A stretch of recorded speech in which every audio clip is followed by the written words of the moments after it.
Oi, gente, tudo bem? Eu sou a Mari. Eu sou a Sami. Bem-vindo ao nosso videocast.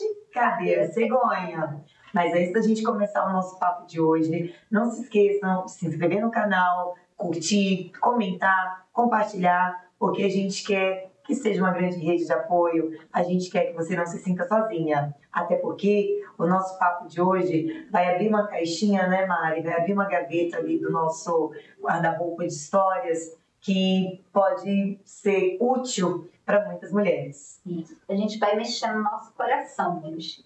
E eu vou começar contando um pouquinho da minha história, tá? Bom, vamos lá.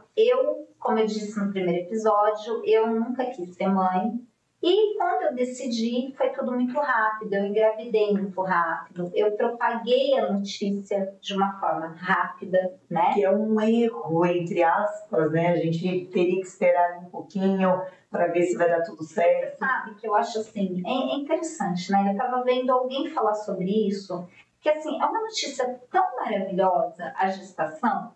Por que a gente sempre segura, né? A minha avó já dizia isso, espera os 3 meses, né? Inclusive, eles falam para esperar os 3 meses. Os médicos aconselham isso, né? Que a gente por conta das chances maiores da perda, né? É verdade. E aconteceu comigo. Bom, eu na época, quando eu engravidei, eu tinha 36 para 37 anos. Isso, eu já tinha 37. E eu descobri muito rápido. Foi uma alegria gigantesca. E logo que eu descobri, eu já quis fazer, acho que 2 semanas depois, a ecografia.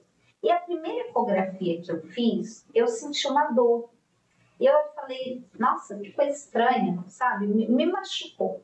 Mas o médico falou que estava tudo bem, só que ainda não tinha dado para ver o coraçãozinho. Porque quando eu descobri, eu acho que eu estava de 6 semanas. Bem inicinho, né? Foi. E aí eu já corri, quis marcar para fazer, né? Descobri nas férias. Aí a gente voltou de férias, eu já consegui uma consulta para fazer com o médico, né? Fiz a ecografia e tal, aí eu já agendei uma médica para ela me acompanhar. E fui fazer a segunda ecografia para ver o coraçãozinho. E a gente foi, meu marido foi comigo, foi uma emoção gigantesca a hora que a gente vê aquele batimento, né? Pela primeira vez, eu nunca tinha passado por isso, nunca tinha acompanhado ninguém nessa etapa. E aí a gente chegou lá e ouviu o coração, só que o médico não contou pra gente que os batimentos cardíacos eram poucos, a frequência estava abaixo para a idade gestacional. Mas a gente saiu de lá feliz da vida. Sim. E aí passou, eu não lembro agora exatamente quanto tempo, eu acho que não deu nem uma semana, tá? Eu estava com 8 para 9 semanas quando eu perdi. Um sábado, eu acordei e percebi uma borrinha de café. Só que aconteceu uma coisa muito interessante, gente. É uma coisa espiritual, eu falo. Quando aconteceu comigo, eu estava entrando no banho naquele dia. Eu entrei no banho e eu senti uma coisa assim. Acho que eu não vou ser mãe agora.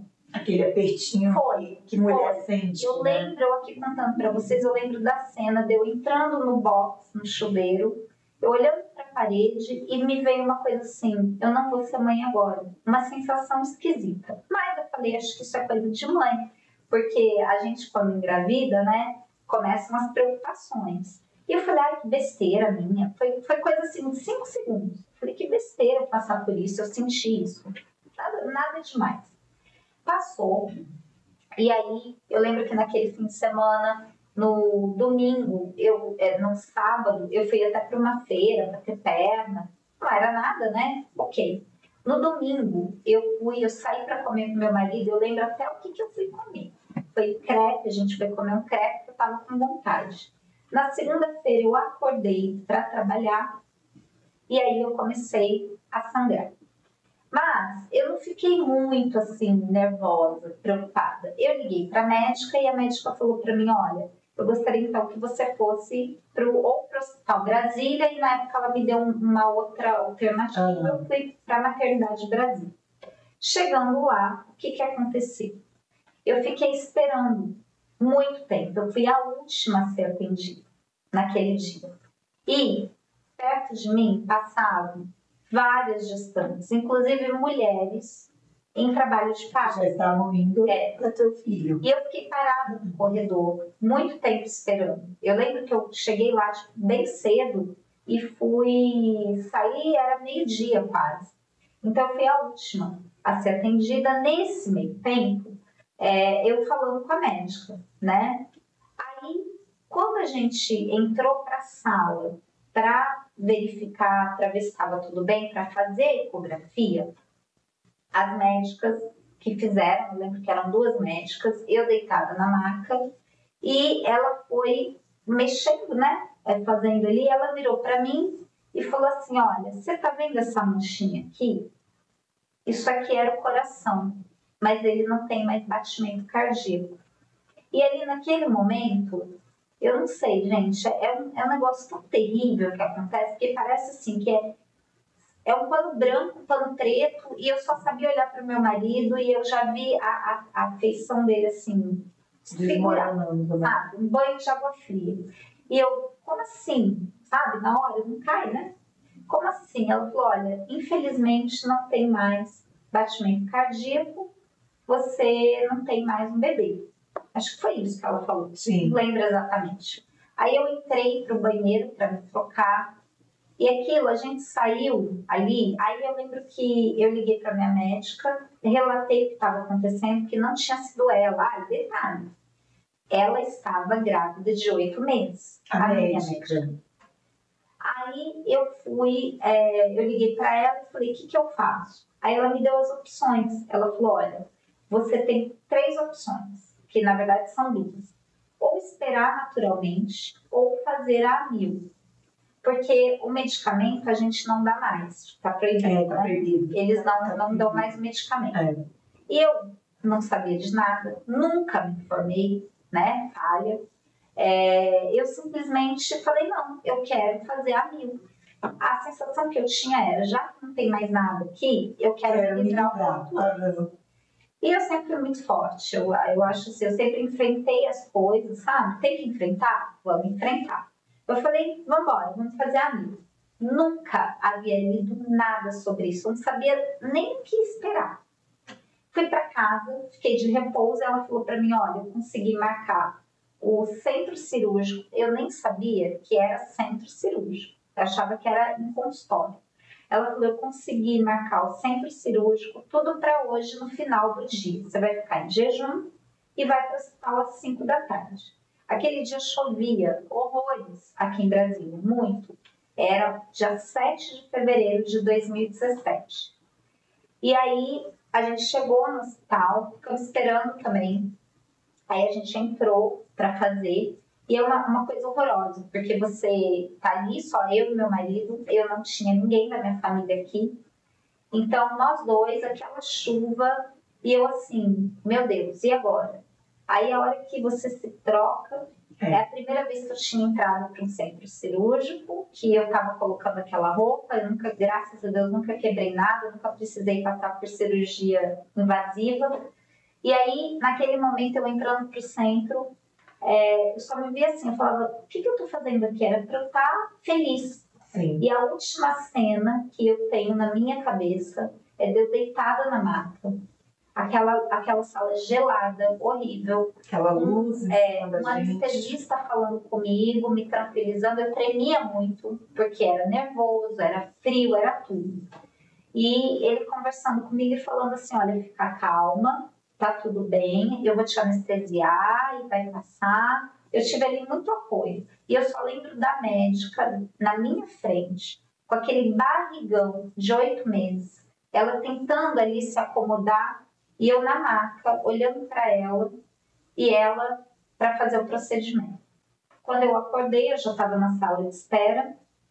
E aí, assim, você acorda, você tá ali sozinha, você tem que se vestir, sair andando como se nada tivesse acontecido. Aquela etapa passou. E aí, gente, de lá pra cá, eu nunca mais fui a mesma. Pode ter que passar. Inclusive, teve um ano que uma pessoa até fez um comentário comigo. Ela falou assim, nossa, mas por que você fala tanto disso? Por que você não coloca uma pedra em cima disso? Vai viver outras coisas. Para mim, mim, eu ainda não superei. Eu trato isso em terapia. Porque eu sinto como se eu tivesse tido os 3, 4, 5, 10 filhos, sabe? É essa sensação que me dá. Então, e foi muito difícil, porque logo em seguida eu fazia aniversário de casamento. E lidar com aquele ano, lidar com aquela perda. E eu tentava suprir aquilo. Até hoje, assim, eu olho para mim, como você já disse, a culpa que a gente sente por não ter conseguido segurar, a culpa que eu sinto de não ter conseguido antes, de não ter tentado antes. Meu marido falava tanto, vamos tentar, vamos ter um filho e tal, e eu, não. Então, aquela perda para mim foi muito frustrante. Eu eternizei, eu tenho uma tatuagem, a única que eu tenho, ela tá eternizada, e toda vez que eu olho para ela, eu falo, eu tenho um filho, ele pode estar brilhando onde for, ele é meu, e ele é nosso, né? E ele nunca vai sair de mim, daquilo que eu vivi, porque hoje era para ele estar com quase 8 anos, 7 para 8. Minhas amigas, depois, todas tiveram filhos naquele ano, engravidaram, um ano depois, e eu olho para as crianças e eu falo, poxa, podia ser o meu. Tá brincando junto, né? É. E toda vez que chega setembro, que seria a data de nascimento, alguma coisa em mim não é completa. Eu ainda sinto, eu fico pensando, nossa, podia estar comemorando aniversário. Celebrando, Então, assim, foi uma dor terrível. E o meu procedimento, né, que a gente vai falar sobre isso, é a mil, foi a mil. E você? Para mim, as coisas foram muito mais difíceis, muito mais complicadas. No primeiro episódio eu comentei que eu tive a primeira gestação, na época eu ainda namorava com o Leandro, e primeira ecografia também, a gente foi um susto, aquelas boas e velhas falhas da tabelinha, né?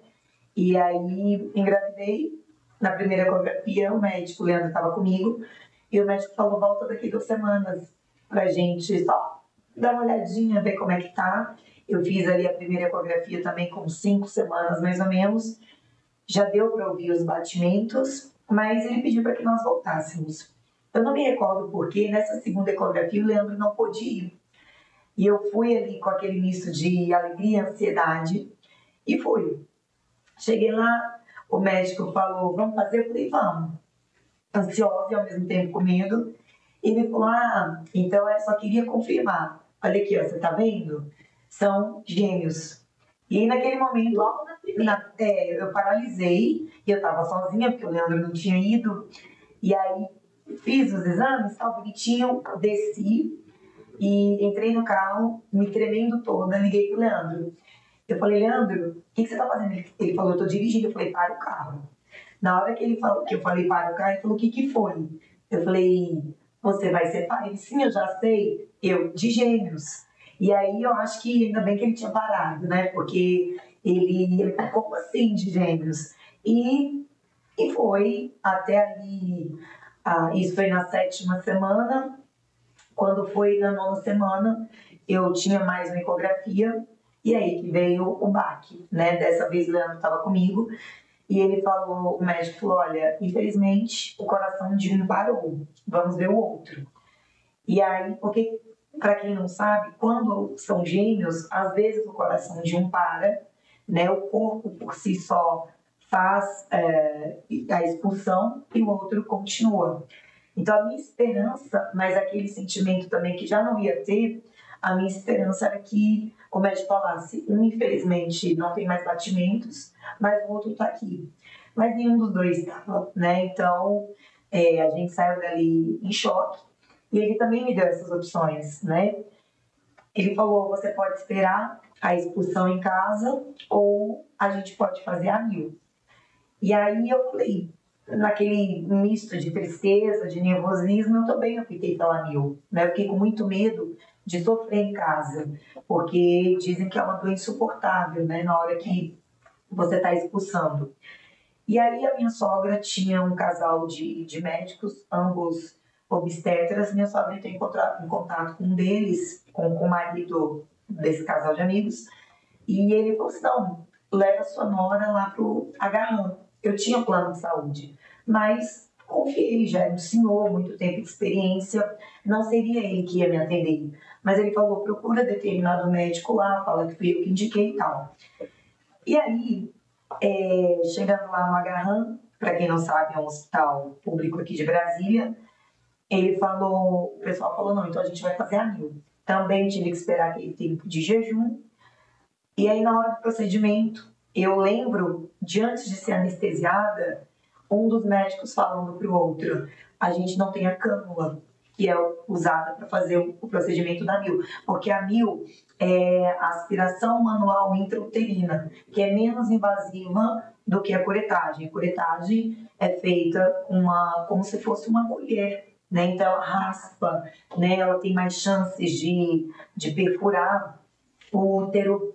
E aí eles falaram, não tem... A recuperação, inclusive, da curetagem, ela é mais longa. É longa. O tempo também para engravidar posteriormente é maior. E aí eles falaram, não tem a cânula. A gente vai ter que fazer a curetagem. Eu sei que eu ouvi isso e eu apaguei. Até aí tudo bem. Infelizmente eu sabia que não ia ter mais, eu não teria mais os bebês. Mas a minha imagem mais marcante é quando eu vou para a sala de recuperação.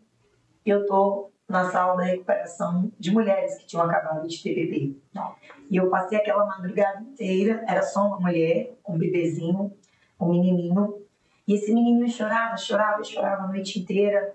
E era ele chorando de um lado e eu do outro, né? E assim, é uma coisa muito cruel deixarem uma mulher que infelizmente ou teve um aborto ou que teve um bebê natimorto, deixar na mesma sala de recuperação. E agora, no início do ano, no final do ano passado, saiu um projeto de lei em alguns estados, eles querem aprovar agora na Câmara e no Senado, que as mulheres que passam por isso não fiquem na mesma sala de recuperação, porque é mais uma dor que você tem que passar, você já passou por um processo. Inclusive, eles estão para colocar, né, junto uma psicóloga especializada nisso, para dar todo o suporte, todo o apoio, porque faz muita diferença, né? Muita diferença, você enfrentar com apoio e você enfrentar sozinha, né? Sozinha. E aí eu fui para essa sala de recuperação, o bebezinho chorava, eu chorava, porque assim, ela ia sair de lá com o pacotinho dela, ela ia sair de lá com o bebezinho dela. E eu tava saindo de mãos vazias. Era para eu sair 9 meses depois, com 2, eu tava saindo sem nenhum. E foi muito difícil. Até então, ali eu tava com 27 anos, os médicos também diziam, não tem problema, isso acontece, é muito comum. E eu acreditei. Fiz ecografia posteriormente para ver se tinha limpado tudo, estava tudo certo.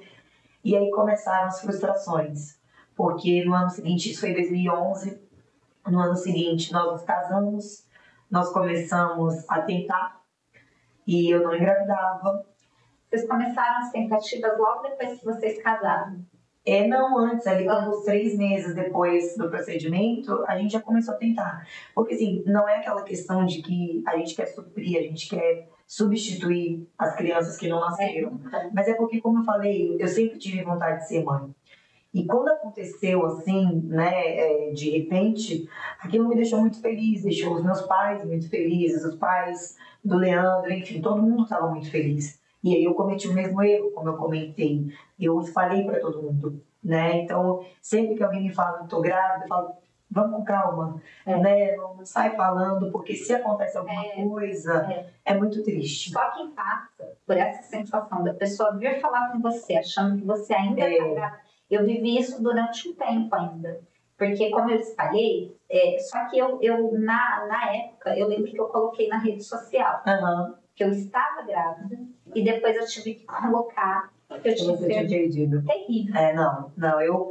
A gente comentou, eu lembro que minha mãe ligou para Deus e o mundo, a gente também, lá na escola, eu falei para todo mundo, os alunos ficaram felizes, e aí quando eu voltei do atestado, muitos, e aí professora, como é que estão os bebês? Eu não tinha condições psicológicas de falar o que tinha acontecido, mas aí estava me gerando um mal-estar maior.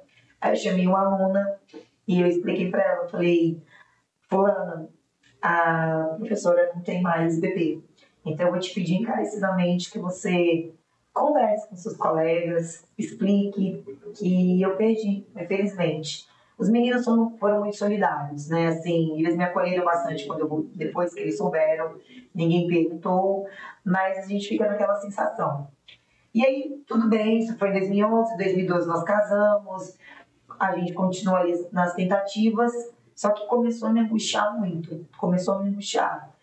2013, a minha cabeça já estava muito pirada, porque eu queria e nada acontecia.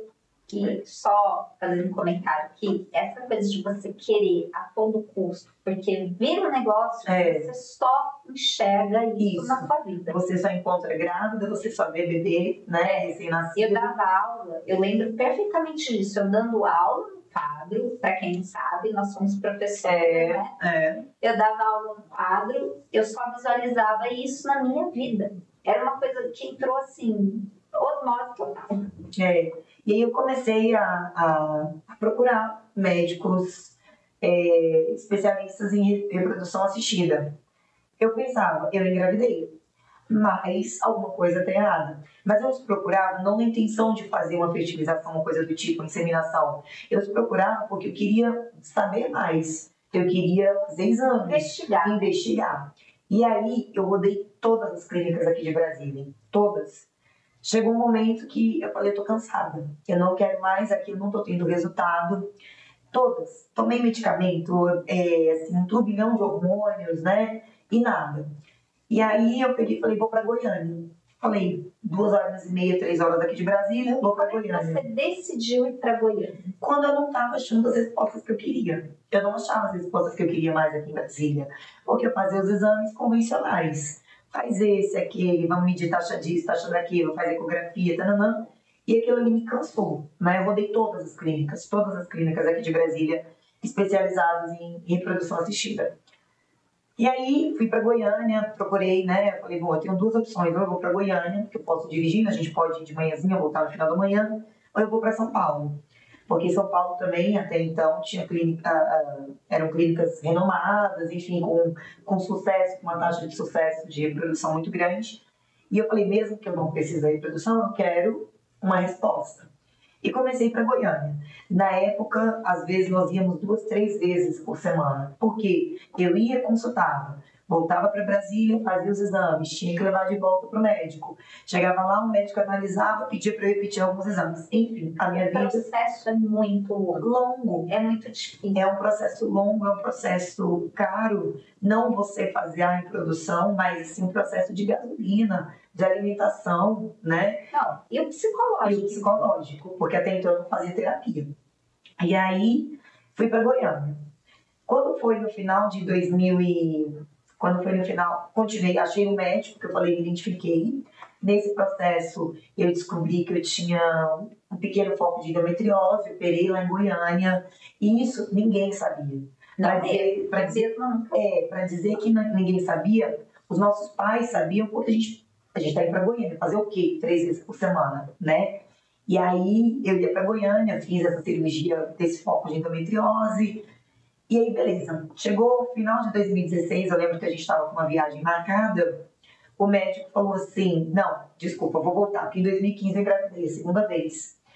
Acompanhada por esse médico, né? Engravidei, mas infelizmente perdi. Então, quanto tempo, segundo você lembra? As mesmas, nas 3 gestações, eu perdi com 7 a 9 semanas. Nas 3. Isso me intrigava muito, porque eu pensava, por que não logo no início, ou 11ª, 12ª, né? E aí em 2015 eu perdi mais uma vez. Também o mesmo processo. Fui, ouvimos o coraçãozinho, vimos tudo, estava tudo bonitinho. E aí eu perdi, também tive um pequeno sangramento.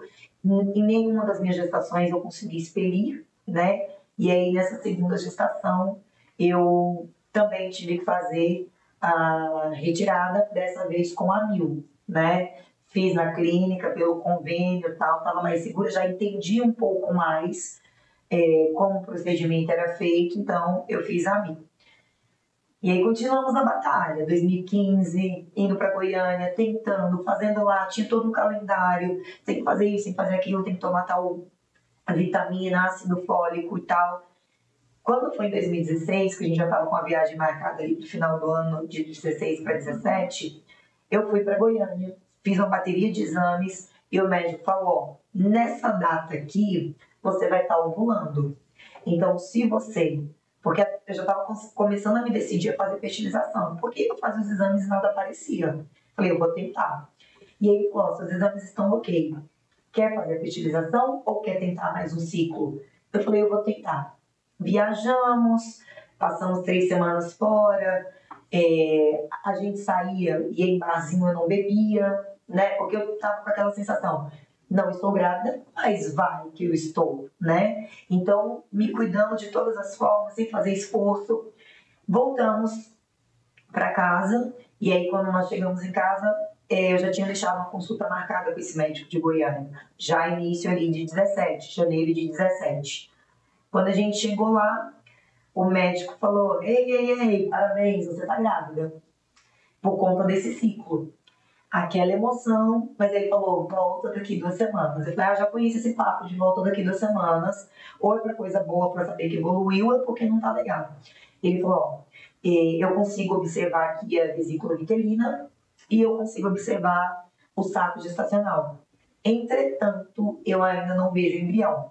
Então, o que acontece? A gente vai fazer esse exame daqui 2 semanas para ver se evoluiu. Eu já fui para casa, Goiânia e Brasília, desesperada, chorando, falando que eu sabia que não ia dar certo, que mais uma vez ia ser uma frustração.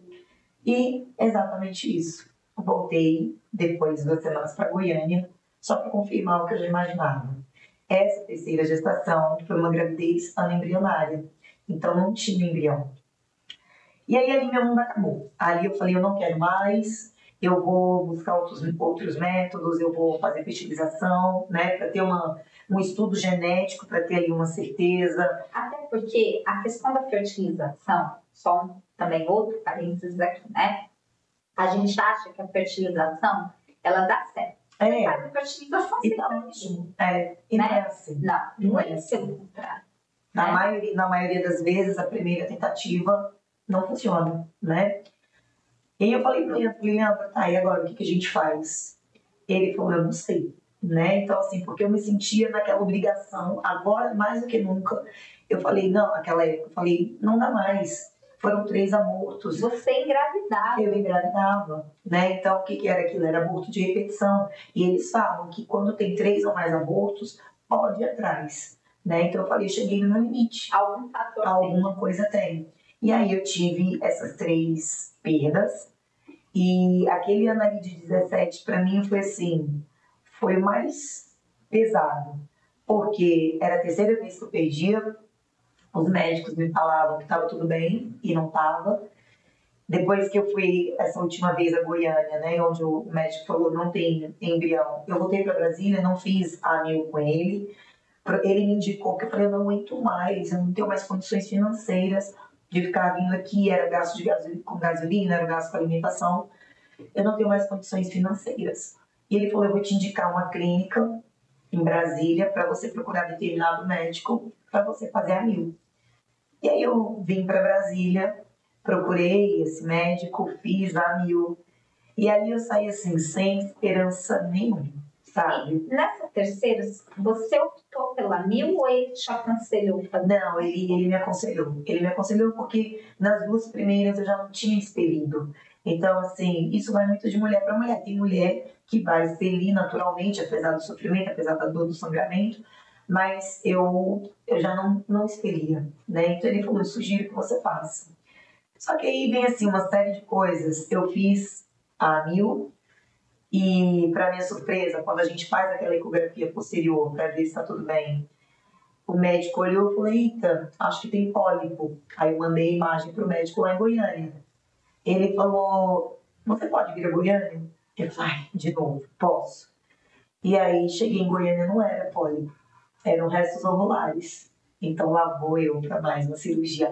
Eu tenho, assim, inúmeras cirurgias relacionadas a essa questão de gravidez. Teve de endometriose, teve retirada dos restos ovulares, enfim, uma série de coisas. E aí quando eu falei, poxa, aconteceu tudo isso e agora eu ainda tenho restos ovulares, mais uma mesa de cirurgia, e aí fui. E aí, depois disso, eu decidi ficar em Brasília, no sentido de procurar uma outra clínica porque eu não sei porquê, eu não tinha ido até então, e eu vi, apareceu no Instagram, no Facebook, eu não me recordo, um projeto para mulheres que queriam engravidar, mas que o custo é muito alto, e eu fui nessa clínica. E aí lá é uma clínica amparada por psicólogo, por geneticista, por embriologista, porque isso faz toda a diferença. E somente lá a embriologista pediu um exame chamado de cariótipo banda G, que na minha concepção ele tinha que estar naquela lista de pré-natal, sabe? Porque ele identifica muita coisa. Então fala de novo qual é o exame? Cariótipo banda G. Então, assim, se você está com essa dificuldade, se de repente você está buscando respostas e não encontra, conversa com o médico, sabe? Conversa com o seu médico e pede para fazer esse exame. Inclusive, o meu, na época, você tinha me falado disso, e o meu médico, que também eu fiz acompanhamento aqui em Brasília, e eu fiz em Ribeirão Preto. E o meu médico, um deles, lá de Ribeirão, eu pedia que ele também para detectar se havia risco de trombose. Sim, né? Sim. Porque assim, acaba que a gente não tem noção dos perigos que a gente corre com a gestação. E aí eu lembro que eu fiz, mas o meu deu bem mínimo. E eu até tentei me apegar aquilo um pouco, mas ele falou, olha, você não tem que se preocupar, porque é tão pequeno. E eu também fiz a cirurgia de endometriose. Essa cirurgia minha, ela era para ser completamente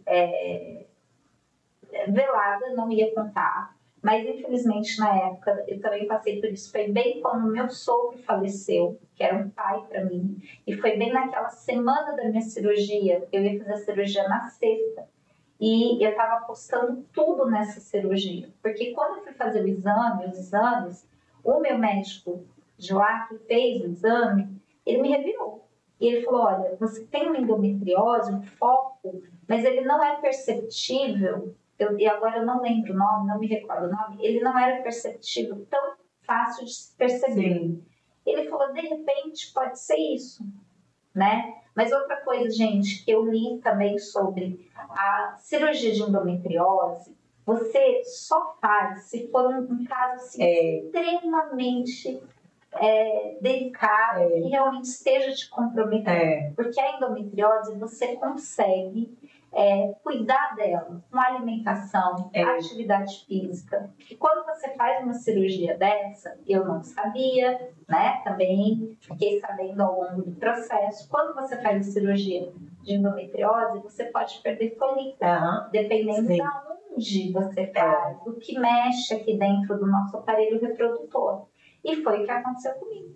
Eu tive, praticamente, logo depois que eu voltei a fazer as tentativas, eu tinha um folículo. Sabe o que é isso? Então, assim, era um folículo do lado direito, à esquerda, não me recordo também. Então, foi uma coisa tão fora, que assim, você fala, poxa, eu me submeti para melhorar, e acabei piorando. Desnecessário. Então, se você também está com indicação para cirurgia de endometriose, procure, vai atrás, tenta por alimentação, atividade física, né? Segunda opinião, né? Isso, terceira, quarta, tá? Porque às vezes tem médicos que você vai primeiro, segundo, eles falam, não, faça.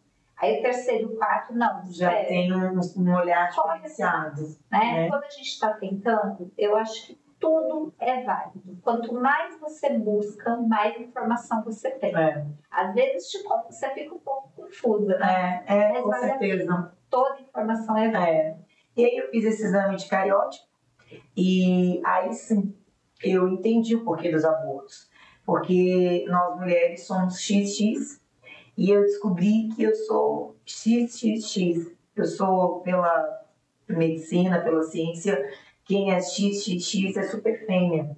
Talvez você pense, nossa, é maravilhoso, né? Muito pelo contrário.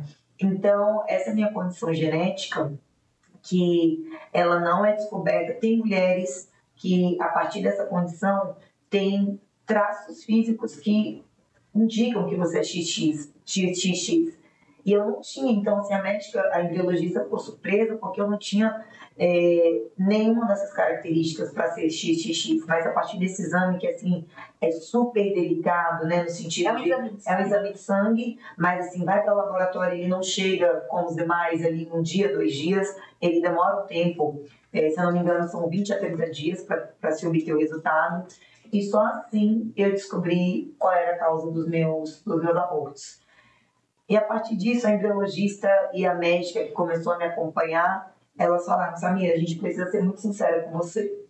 Você só tem uma possibilidade mínima de engravidar e ter um bebê normal, sem algum tipo de deficiência, né? Então elas me disseram: você pode engravidar de novo e perder, você pode engravidar de novo e o seu bebê vir com alguma anomalia, ou você pode entrar para a fila de ovo-recepção.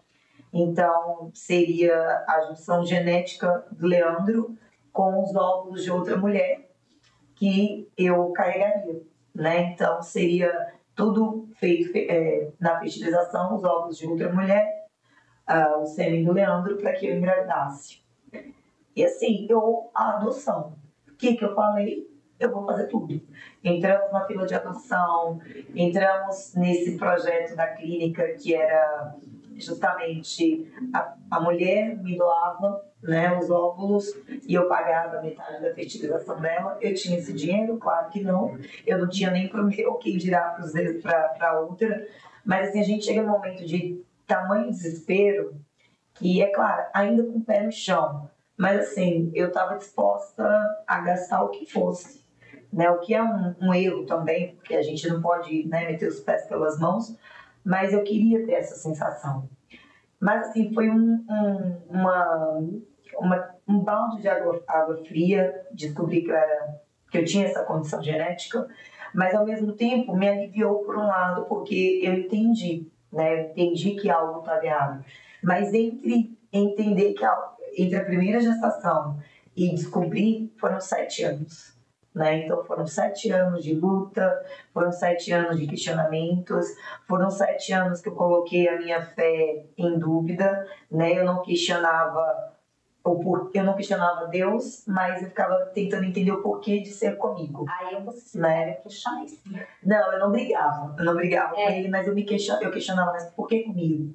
Né? Mas assim, eu acho que essa questão de você procurar uma equipe especializada, porque não basta o ginecologista ou obstetra. Não. Você precisa de um acompanhamento, você precisa, nessa questão, principalmente se você vem de muita luta, se você vem de uma caminhada longa, você precisa realmente de um embriologista, né, de um geneticista. Eu sempre falo assim, 1 ano é o prazo, independente da sua idade, viu, gente? Porque eles falam, um casal com mais de 38, 37. Eu acho que 1 ano, porque a gente também cria muita expectativa. E o fator psicológico conta absurdamente.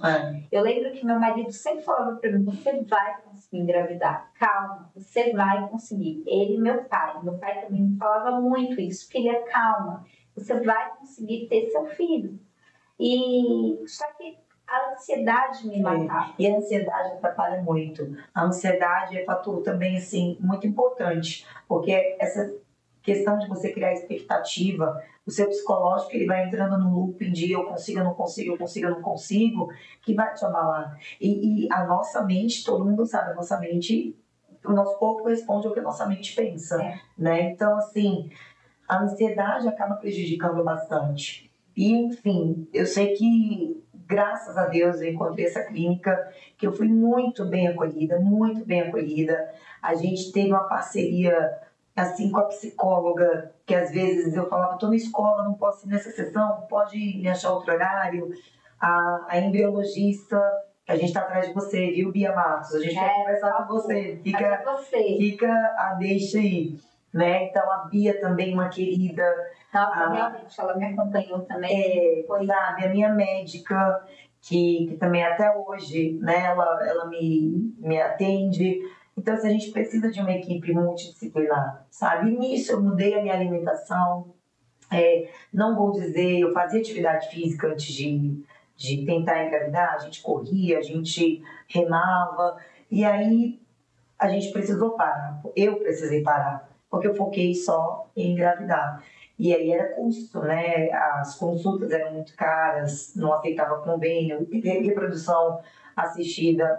Eu acredito, posso estar errada, mas que sempre particular. Eu não tenho informação de clínicas de reprodução que aceitem convênio. Então, assim, sabe, é uma Aqui em Brasília tem aquela lista de espera, né? Existe um programa para quem não consegue por clínica particular. HMIB, né? Hospital Materno Infantil. É gigantesca. Inclusive, a gente já viu em programas, né? E na televisão, eles entrevistarem muita gente, mas é bem difícil. É difícil. É uma lista... 3, 5. Tem gente que ficou na fila quase 10 anos. Eu conheço e que desistiu. Porque a idade foi avançando e ela falou, não quero, porque já estou na idade mais... Você comentou essa questão, eu lembro que comigo também, né? Essa questão de um folículo, eu ainda ouvi. Olha, além de você quase não ter folículo, a qualidade dos seus folículos, do seu folículo, é muito baixa. Então, aquela pulguinha sempre atrás da minha orelha e sempre aquela coisa. O problema tá em mim, o problema sou eu, né? A gente vai falar futuramente sobre os parceiros que podem ter problema, enfim. Mas, assim, a mulher, ela se culpa, né? Porque somos nós que geramos, né? Então, a gente acha que realmente a culpa é nossa. Mas, assim, foi uma batalha, sabe? Eu não conseguia falar sobre as minhas perdas. Eu comecei a falar sobre isso abertamente, talvez há 3, 4 anos. Eu não conseguia, era um bloqueio. Eu trabalhei muito na terapia. E aí, quando eu comecei a falar, querendo ou não, eu fui tirando um pouco de peso das minhas costas, porque aquilo me incomodava. Quando eu via alguma mulher falando que havia perdido, eu queria compartilhar, sabe, a minha história, eu queria compartilhar os meus momentos, mas eu não conseguia. E aí, quando, né, em algum momento na minha cabeça, eu falei, eu preciso colocar isso para fora, eu não posso guardar isso para mim. Então, na segunda e na terceira gestações, ninguém sabia. Nós não falamos para os nossos pais, nós não falamos para ninguém, porque assim, a gente já estava tão calejado que a gente não queria que ninguém soubesse, né? E aí, só depois eu falava. Olha, para minha mãe, para meu pai, para minha sogra, para meu sogro, a gente engravidou e a gente perdeu. Chegou um momento que a minha mãe não acreditava mais, sabe? Eu lembro que um dia, eu já não morava mais na casa dela, mas o telefone tocou e eu ouvi que ela estava na área de serviço, colocando a roupa na máquina, e eu achei que ela não tivesse atendido. E aí, quando eu atendi, eu não sei, né, na época tinha extensão lá na casa deles, eu não sei se ela tocou no assunto ou se minha tia, mas eu vi minha mãe falando, acho que eles não vão conseguir não. E aquilo acabou tanto comigo, porque eu pensei assim, se a minha mãe, né, que está aqui do meu lado, não acredita mais, ninguém vai acreditar que a gente vai engravidar. Então, assim, essa questão de perder um filho, não adianta. Eu perdi 4. E sempre fica aquele sentimento, como você falou, aquele sentimento de como eles estariam, seriam meninos ou meninas. Mas eu sei que eles estão lá de cima, olhando, né, por nós, assim. Mas é triste, é um luto que a gente não consegue superar, né? Então, as minhas 3 gestações aconteceram sempre no final de dezembro, início de janeiro, e as 3 gestações seriam para setembro também. Então, os 3 primeiros anos ali da primeira gestação, até 2014, eu ficava como você se sente, sabe? Poxa, setembro, estava ali a data prevista, 15, 20 de setembro, era para estar comemorando. Mas é aquela gaveta que eu abro de vez em quando e fecho, sabe? Eu também não quero ficar remoendo isso, eu não quero... Eu sinto, é uma coisa minha. Eu sei que o Leandro, mesmo mais fechado em relação a isso, eu sei que ele sente. Mas, assim... que para os homens é diferente, porque também eu acho que eles acompanham com a gente, eles estão com a gente, né, durante o processo. Mas eu acho que o homem ele só se dá conta a partir do momento que ele pega no colo. Né? Ele pegou no colo e ele está ali sentindo. A gente não. A mudança começa positivo. No positivo. No atraso menstrual. No positivo. Acontece mesmo. Mas assim, muitas pessoas passam. Nós não fomos as únicas. E a gente sabe que ainda é difícil de falar. Quantas pessoas com quem eu converso me falam, eu perdi há 2 anos, 3 anos, e só agora também eu consigo falar, né? Então é muito triste. Eu fiquei assim no primeiro ano, eu não comentava muito, até inclusive várias pessoas achavam que eu não queria, que eu sempre falei, né? Então, quando eu quis, as pessoas nem me perguntavam muito, sabe? Inclusive meus pais também se fecharam bastante em relação a isso, porque eles viam, né, que era doído para mim.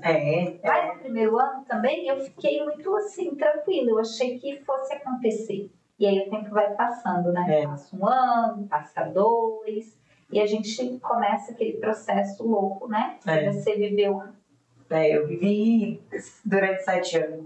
Né? Durante 7 anos aí. Então é isso, gente. Esse episódio foi para contar para vocês um pouco da nossa história, do que a gente já passou. E para dizer, né, mais uma vez, que vocês não estão sozinhos, que o intuito do nosso canal, do nosso videocast é esse, é informar, é ajudar, é vocês se sentirem acolhidas e se unirem a gente, né? Por que não?